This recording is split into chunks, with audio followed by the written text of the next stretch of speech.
Сәлем Стамбулдан. Бүгін Саматаста видео күнделігімнің 20 күні. Бүгін жексенбі. Ешқандай жаттығу, вакуум ештеңе жасаған жоқпын. Бүгін өзіме демалыс жарияладым.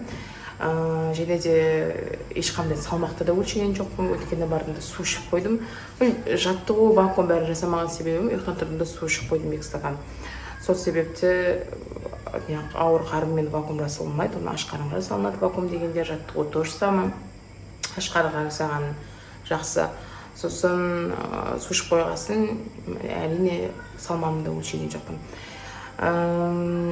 Енді қазір таңғы асын дайындайын деп жатырмын. Жексенбі бүгін бір жаққа шығамыз деген ой болып еді, жоспар болып еді. Онымен қатты жаңбыр жауайын деп тұрған сияқты, күн кішкене бұлттанып тұр.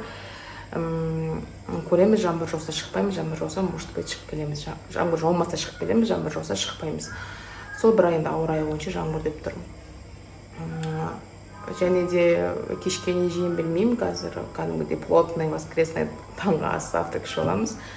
Ары қарата көреміз. Бүгінгі ас мәзірін тамашалаңыздар. Мен бірге болыңыздар, мен бірге арттаңыздар. Пока-пока. Қайырлы таң қыздар, таңғы асымыз. Менің тамағым бізге ас болсын.